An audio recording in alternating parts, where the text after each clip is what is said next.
A graça e a paz, queridos, estamos aqui para trazer a lição de número 5, a lição de jovens. Nós vamos estudar hoje uma lição muito importante, que é o segundo sinal, a cura do filho do oficial. Nós vamos estudar uma lição muito importante, né? Nós não sabemos se esse oficial aqui, é bem chamado de Régulo, se ele era judeu ou não era. Nós sabemos que ele servia ao Herodes, né? Agora, se ele era judeu ou não, se caso ele fosse judeu, ele não era um judeu devoto, né? Mas ele foi um homem de muita fé. Nós vamos estudar uma lição simples, aonde mais uma vez, né, o apóstolo João, ele apresenta aqui uma apologia, como sempre, querendo mostrar a divindade de Jesus. Ali, na cura da transformação, aliás, da transformação da água em vinho, ele mostrou o seu poder, a sua glória, a sua divindade aos seus apóstolos, mas aqui ele já está mostrando já ao povão o seu poder, a sua glória, a sua divindade, né? Então, tudo isso nos traz a alegria de saber que um homem desse, que tinha pouco conhecimento de Jesus, e o pouco que ele ouviu falar de Jesus, ele já confiou, né? Então, esse evangelho de João, ele foi escrito já perto do final dos séculos. E João viu como a divindade de Jesus estava sendo combatida. As pessoas não aceitavam Jesus como divino. E muitos também não aceitavam Jesus como humano, como os docetes, os gnósticos, que eles achavam que o corpo é mau, o corpo é ruim na cabeça deles, né? Mas a Bíblia diz que o corpo é o templo do Espírito Santo. Então eles achavam que o corpo é mau, então Jesus, sendo bom, não podia habitar num corpo mau.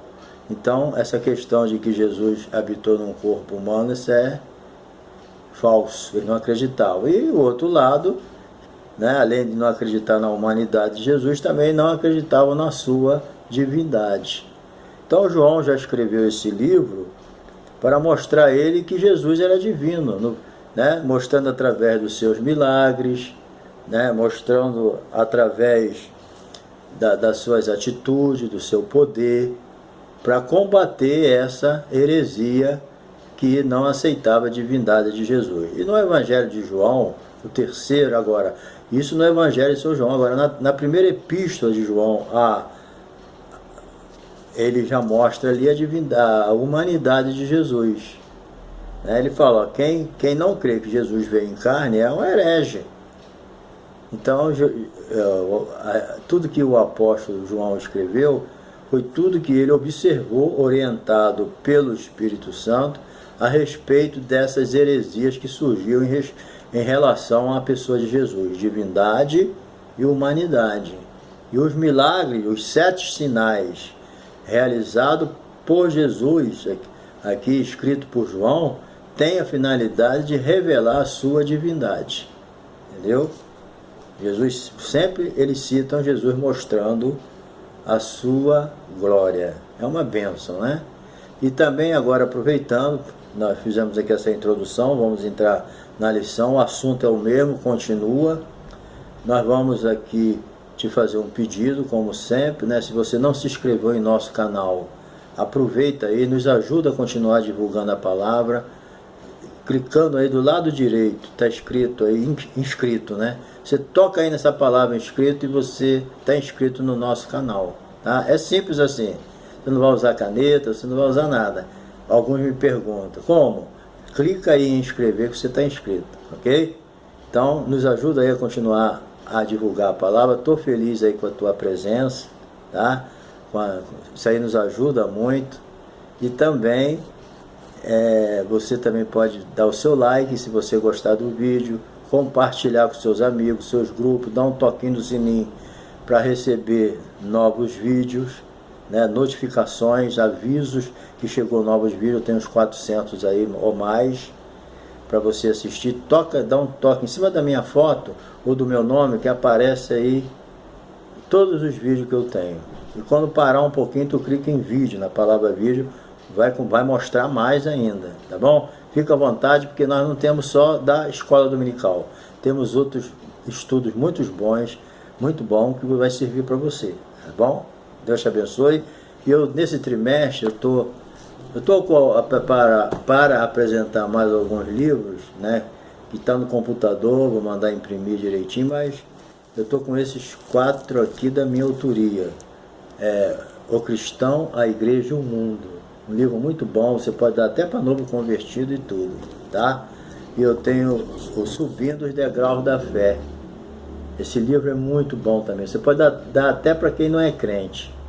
Esse livro é muito bom, vai ensinar a crescer na fé. O que é a fé na realidade, tá? Subindo os Degraus da Fé. E se você deseja assim, uma melhor intimidade com o Espírito Santo, aqui está um excelente livro para você, tá?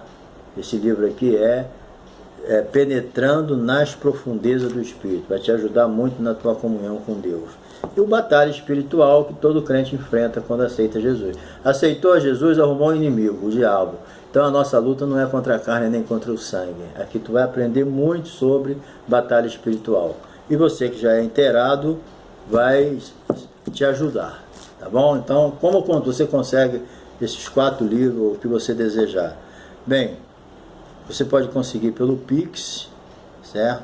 Vou deixar aí na descrição do meu vídeo, desse vídeo aí, vou deixar a descrição do meu Zap. Na descrição vou deixar o número do meu telefone do Zap. Aí você só clicar aí e ligar para mim, a gente vê se você acerta no Pix ou deposita na minha conta, aí você vê, a gente se comunica e vê como fica melhor. E esse livro vai estar lá nas tuas mãos pelo correio, tá bom? Um abraço aí, tamo junto. Fica conosco aí até o final, ok? Vamos lá para a nossa lição de número 5. Bem, segundo sinal, a cura do oficial. Então nós vamos prosseguir com esse estudo de mais um dos textos narrativos dos 7 sinais da deidade de Jesus. Então é isso aí. João escreveu esse evangelho com a intenção de mostrar a deidade de Jesus para combater as heresias que não aceitavam a divindade de Jesus. Os apóstolos já tinham morrido praticamente todos, só quem estava vivo era João. A igreja já estava começando a virada do século com os pais da igreja. Os pais da igreja são os líderes que foram assumindo, né? E muitos são muito conhecidos, que nós não vamos citar agora por questão de tempo, ok? Bem, então aqui o nosso contexto aqui é o contexto de milagre. Esses milagres aconteceu na Galileia, entendeu? Jesus ele estava de volta da Judéia para a Galileia. Quando esse régula aqui, essa lição está em João, capítulo 4, versículo 46 a 54. Porque Jesus, na sua segunda viagem, né, a Caná da Galileia, onde ele transformou a água em vinho, havia ali um oficial do rei. Ele era oficial do rei, esse régula aqui, esse oficial do rei. E o filho estava muito enfermo. E ele tinha ouvido falar de Jesus. Então, quando ele soube que Jesus estava vindo, né, vindo para Caná da Galileia, aí ele veio ao encontro de Jesus desesperado porque o seu filho estava morrendo. Então, essa lição é muito importante. Aqui tem o contexto do milagre, né? Então, nós vamos aqui pular para a número 2 aqui, porque aqui na primeira parte só trata do contexto de onde houve um milagre, uma questão aqui mais geográfica. Mas nós vamos pular aqui para uma parte número 2, a confiança em Jesus, né? A fé do oficial. Esses estudiosos aqui debatem, né, a respeito da identidade desse oficial. Uns dizem que ele não era judeu, ele era oficial de Herodes, então ele poderia ser um romano. Outros acham que ele era judeu, mas não era um judeu devoto. Mas o importante, mesmo colocado pelos estudiosos nessa situação, ele estava em melhor posição do que os outros que eram devotos. Por quê?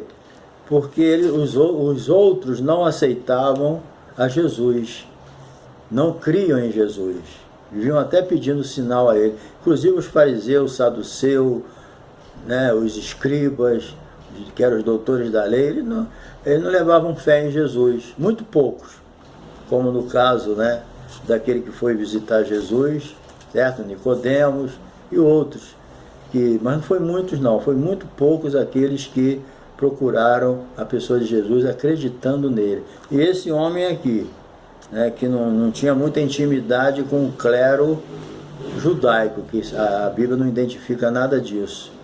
E ele creu em Jesus. Está entendendo? Então, esse oficial aqui, ele deu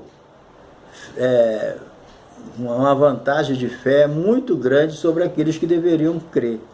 Isso aqui que é importante. Então, e por causa disso, né, justamente por isso, chama-nos a atenção a fé que demonstra que esse nobre, ainda nos primórdios do ministério de Jesus e na Galileia, onde muitos dentre os judeus resistiram à cura e resistiram a crer nele, Jesus testificou que um profeta também não tem honra na sua própria terra. Por quê? Porque esse homem aqui ouviu falar de Jesus, veio de longe, acreditando. Igual aquela mulher hemorroide que sofria daquela hemorragia de muito tempo, né? Acho que 12 anos ela gastou tudo que tinha com o médico. Mas ela ouviu falar de Jesus. Você vê a importância que tem a gente falar de Jesus? Vê como é importante? Por quê? Quando tu fala de Jesus, alguém ouve. Ah, mas 10 não quis. Um quis é problema dos 10 que não quiseram. Um quis é o que importa. Esse homem que ouviu falar de Jesus veio correndo. Ah, ele é assim? Olha que fé. A mulher que sofria daquela hemorragia, ela ouviu falar de Jesus, veio correndo e se eu somente tocar na orla do seu vestido, ficarei curada. Lutou, batalhou, venceu a multidão, que pode ser uma multidão para nós de luta, de problema, mas ela venceu tudo, tocou na orla de Jesus e foi curada. Mas por quê? Leu o início, ouviu falar de Jesus.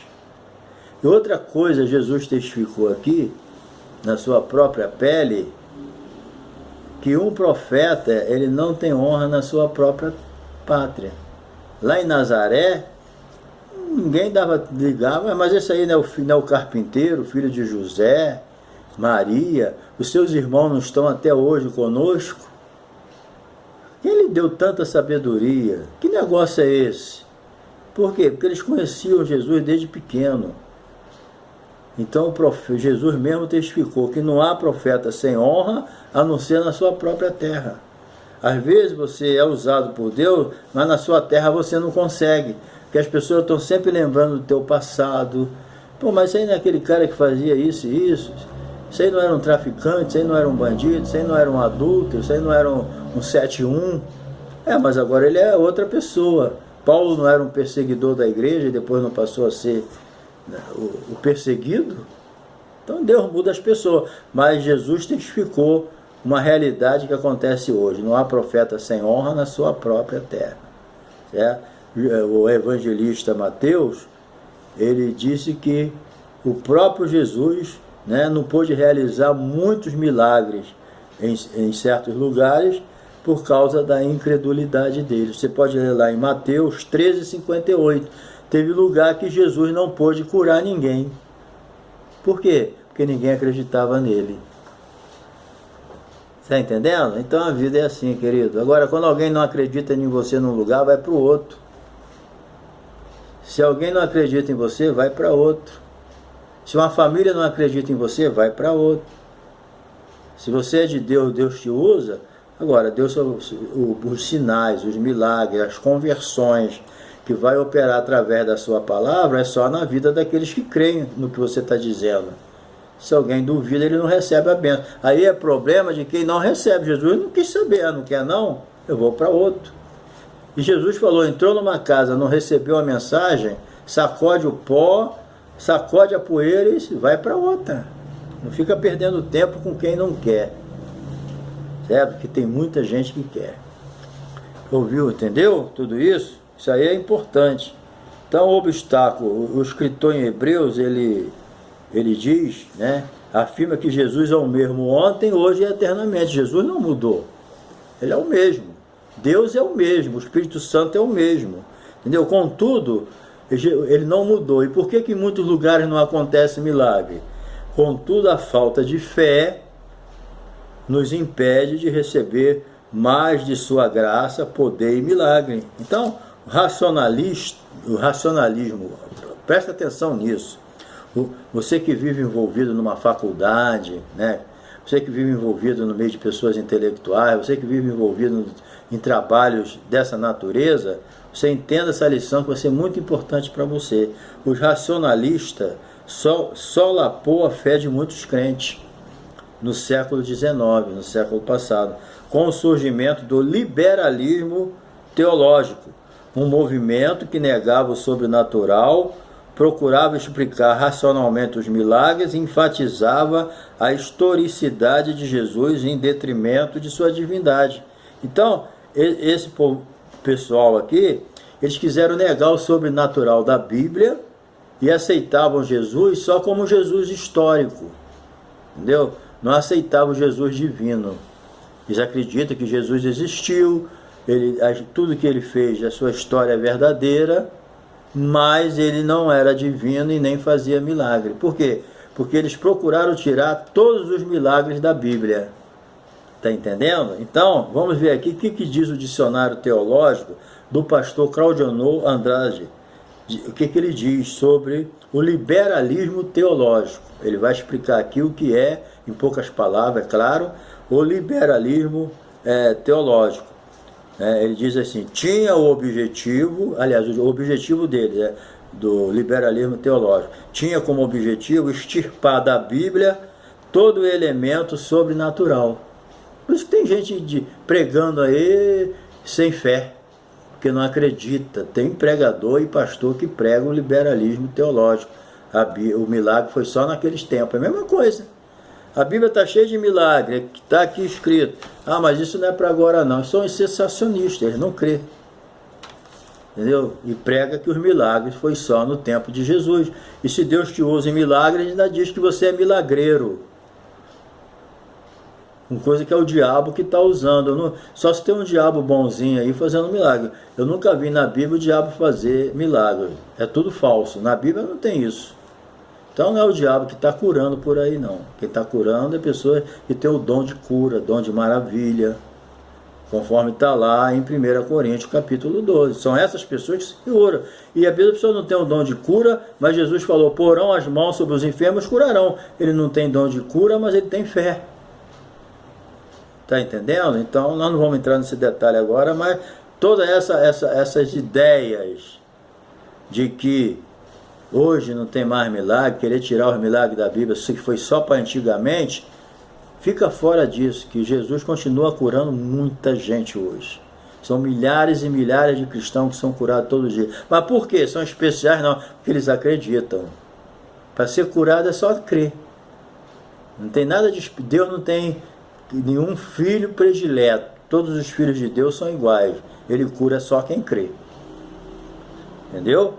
Então, esse aí é o seguinte. Então, o liberalismo teológico, ele tinha como objetivo extirpar da Bíblia todo o elemento sobrenatural, submetendo as escrituras a uma crítica científica e humanista. No liberalismo teológico, via de regra, não há lugar para milagres, profecias e a divindade de Cristo Jesus. Acabou. É o Cristo histórico, ele não foi divino nem nada, era um bom mestre, era gente boa, mas nada de Deus. Então a gente precisa ter cuidado de não ceder a nenhum extremo, nem o racionalismo que agora gera incredulidade. Nós temos que usar a mente, mas segundo a palavra de Deus, a Bíblia diz que o crente, ele tem a mente de Cristo. Nós não podemos ter uma mente incrédula e ao mesmo tempo ter a mente de Cristo. Entendeu? Então precisamos não ceder a nenhum extremo, nem o racionalismo, que gera incredulidade, nem o emocionalismo ou sensacionalismo, que abandonam a maturidade e a centralidade da fé nas Escrituras e se guiam apenas pelas emoções ou sensações. Então, nós temos que ter cuidado com esse racionalismo, certo? Analisar tudo racionalmente, não crer em milagre. Por causa disso, Paulo escreveu, dizendo-se sábio, tornaram-se louco, mas também nós não devemos viver das emoções. Está entendendo? Não viva de emoção. Tudo tem que ter uma sacudida, tudo tem que me arrepiar. Não é nada disso. O crente vive da fé. O crente não vive de emoções.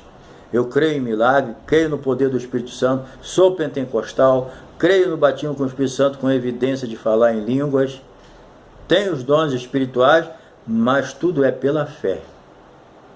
Hoje eu acordei, não estou sentindo nada. Será que eu estou desviado? Meu filho, você não está vivendo pela fé, você está vivendo pelas emoções. Eu não estou sentindo nada, mas eu vivo pela fé. Você não vai encontrar nenhum versículo na Bíblia que diz que você vive de emoção. O justo viverá de emoção? Não. O justo viverá da fé. Eu não estou sentindo nada, não estou vendo nada, mas eu creio. Quando Jesus falou para aquele oficial, vai que o teu filho vive, ele não fez como Naamã. Poxa, eu sou um oficial, Jesus tinha que ir comigo.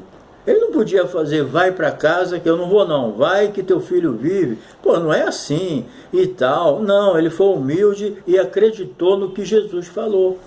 Ele não tinha nenhuma vaidade como Naamã, que reclamou que o Eliseu não veio falar com ele pessoalmente, não levou ele para um rio mais limpinho. Em matéria de pecado, ele era mais sujo do que aquele rio. Entendeu? Ele nem enxergava isso ainda. Mas esse régula aqui, esse oficial, ele não esquentou, ele foi obediente e humilde. Vai para tua casa que teu filho vive. Ele aceitou. É igual os 10 leprosos. Jesus falou, vai e se apresenta ao sacerdote. Só podia se apresentar ao sacerdote quem já estava curado, para ele examinar a cura e dar a liberação dele. Mas quando Jesus mandou os 10 leprosos ao sacerdote, eles estavam leprosos ainda. Eles podiam falar, não vamos não, nós estamos leprosos ainda, eu tenho que me apresentar ao sacerdote quando eu estiver limpo. Aí ele vai confirmar a minha cura. Mas eles não questionaram, foram, embora depois só um que voltou para agradecer. Mas eles tiveram fé para obedecer e ir lá fazer aquilo que Jesus mandou. Então hoje Jesus encontra essa dificuldade das pessoas obedecer. Eles querem ver alguma coisa antes de ir. Aí não adianta. Jesus falou, se não vires sinais e milagres não crereis. Tem muita gente que está igual Tomé, só crê se vê, se não vê não crê. Aí tomou aquele sabão de Jesus. Mas bem-aventurado é aqueles que não viram e creram. É isso que Deus quer de você e de mim.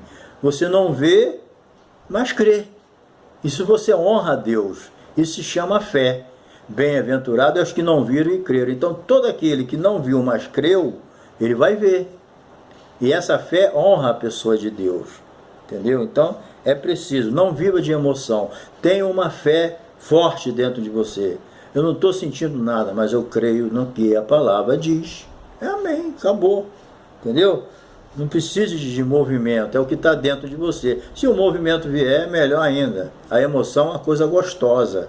Sentir a presença de Deus, falar em mistério, né? Mas nós não dependemos disso, dependemos da fé.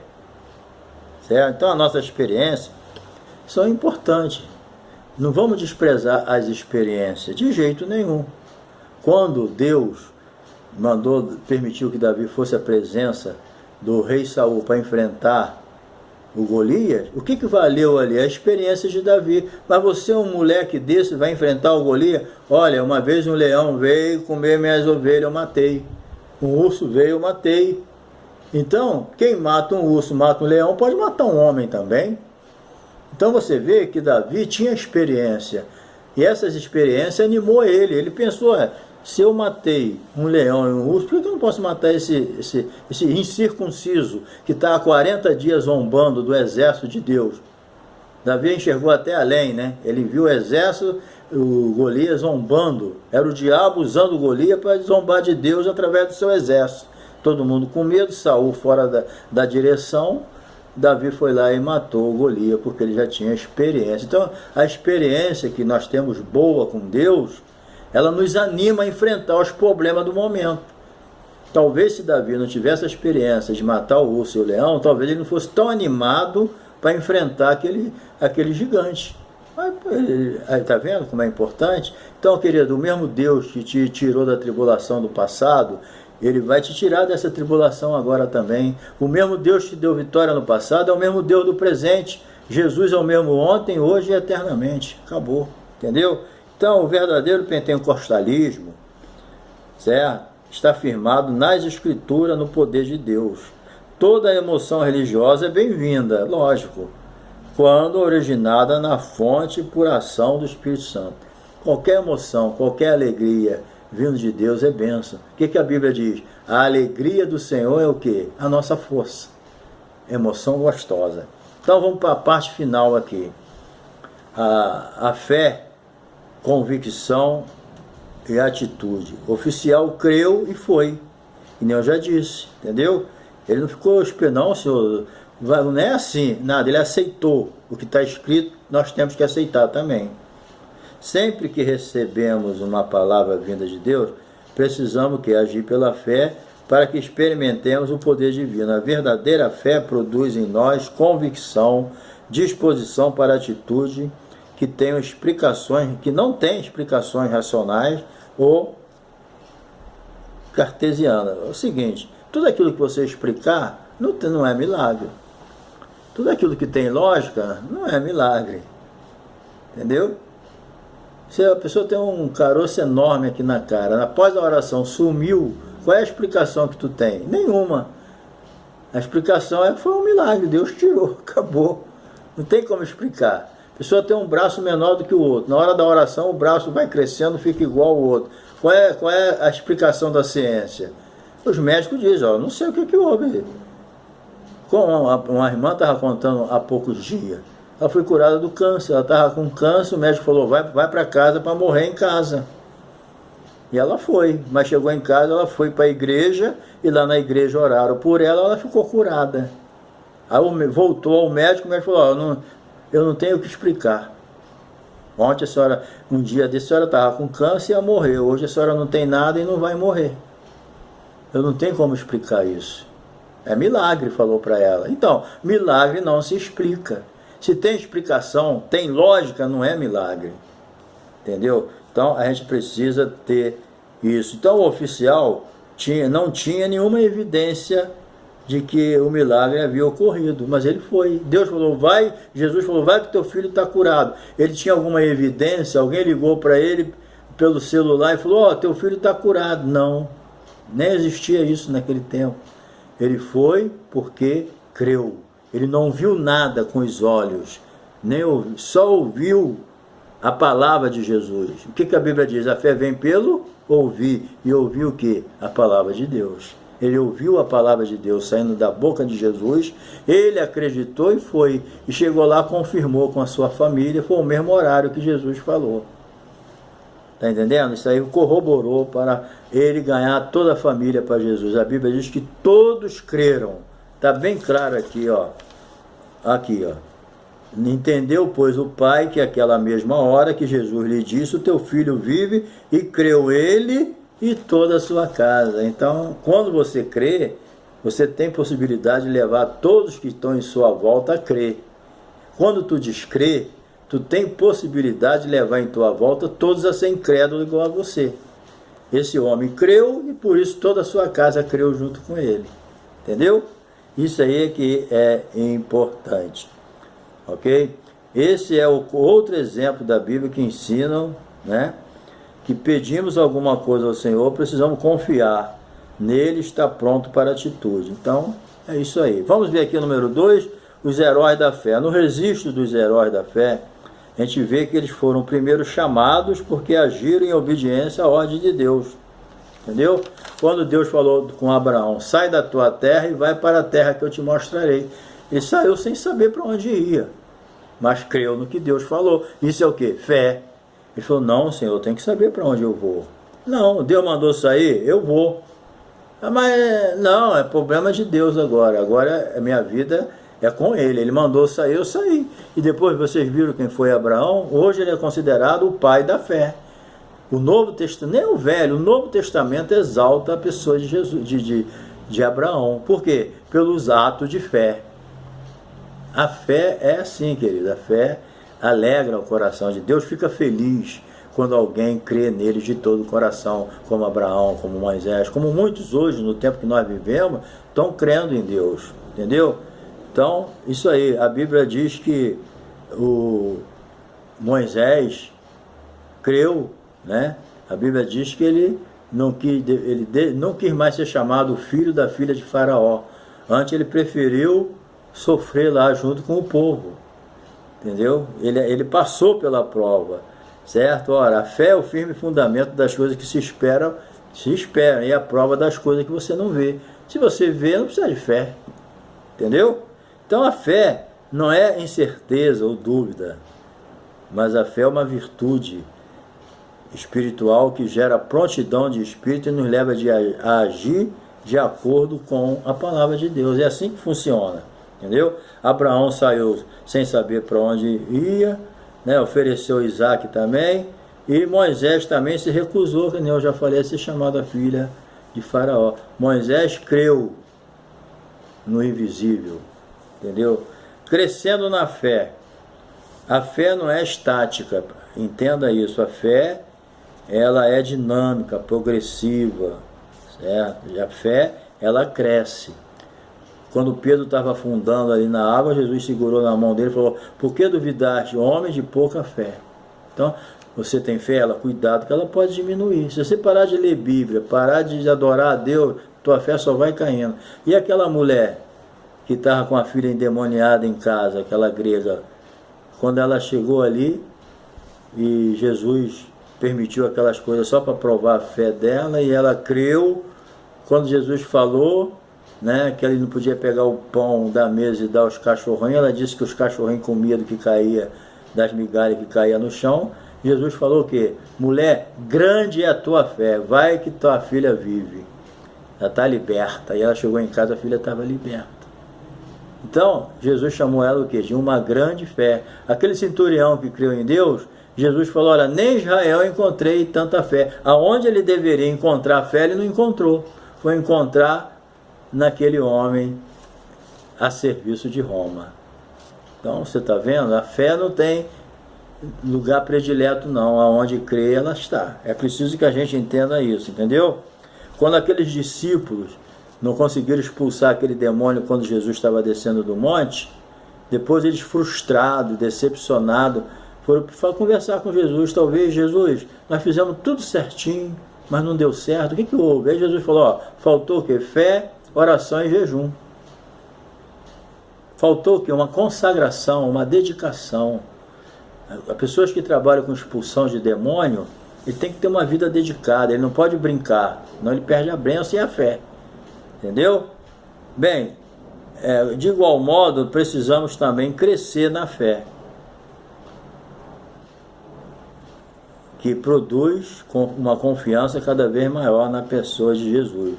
Quando o aspecto salvífico e seu poder de providência em nosso cotidiano como supridor de todas as nossas necessidades. Fé que nos é repartida por Deus pode crescer muito à medida que buscamos de coração, meditamos na sua palavra, nos exercitamos no caminho da confiança, agindo por fé, essa virtude vai sendo aperfeiçoada. Lá em Romanos 12:3 diz que Deus repartiu com cada crente uma medida de fé. Mas essa responsabilidade de administrar a fé que Deus nos deu é nossa. Deus deu uma medida de fé para cada um de nós. Cada um sabe a medida que recebeu, ou deve saber. Se não sabe, Deus sabe. Deus sabe o ministério que ele tem com cada um. Então ele dá uma medida de fé. A Bíblia não diz que é uma medida igual, mas ele dá uma medida para cada um. E essa fé que ele deu a cada um de nós é administrada por nós. Se eu meditar nas palavras, exercitar a fé, ela cresce. O grão de mostarda, ele é pequenininho, é muito pequenininho. Mas quando ele é plantado, ele cresce, dá uma hortaliça tão grande que até as aves do ninho, as aves do céu, se aninham ali nela, de tão grande que fica essa hortaliça. Mas ela é pequenininha. a semente. Então a fé é a mesma coisa. A fé é como um grão de mostarda, mas ela pode crescer e vir se aninhar os necessitados nela. Então, assim como a semente é plantada e dá uma hortaliça enorme, a maior de toda, a mesma coisa é a nossa fé. Mas as pessoas ficam agarradas naquela, não, a minha fé é do tamanho de um grãozinho de mostarda. Planta ela, faz ela crescer, para ela ser útil. Ela pequenininha não serve para nada. Agora, se plantar ela, ela vai dar uma hortaliça boa. Assim é a nossa fé. Se você ficar com essa, cara, não, que tem que ter uma fé pequenininha a vida toda, vai chegar uma hora que você vai precisar que a tua fé cresça. Entendeu? Não deixe. Deus quer encontrar em você fé. Tem coisa que precisa, pouca fé resolve, mas tem outras coisas que pouca fé não resolve. Pouca fé te mantém salvo, mas você não consegue fazer nada para Jesus. Tem pessoas que têm uma fé tão pequenininha, ele só fica salvo, mas ele não consegue ter obras, não consegue fazer nada. E a fé sem obras é morta. Tá bom? Então, que essa fé que Deus colocou no teu coração, ela possa crescer através da sua atividade, através da leitura da palavra, estudo. Exercita a tua fé. Aquilo que Deus te mandou chamar, você chamou para fazer, faz. Eu tenho 2 braços. Se eu amarrar um e exercitar o outro, esse aqui vai crescer, vai ficar musculoso. E esse aqui vai diminuir cada vez mais, vai ficar inútil. Mesma coisa é a fé. Se tu não funcionar ela vai ficar raquítica a vida toda. Mas Deus quer que a tua fé cresça e apareça. Tá bom? Deus te abençoe. E que nós estaremos aqui na próxima lição, a lição de número 6. Nós vamos ver o 3º sinal, que é o paralítico de Betesda. Tá bom? Deus te abençoe. Não se esqueça de se inscrever no nosso canal. Dê o seu like aí, tá bom? Continua com a gente aí, nos ajudando a divulgar a palavra de Deus. Um abraço, estou feliz com a tua presença. Deus te abençoe sempre, amém? Ore por nós.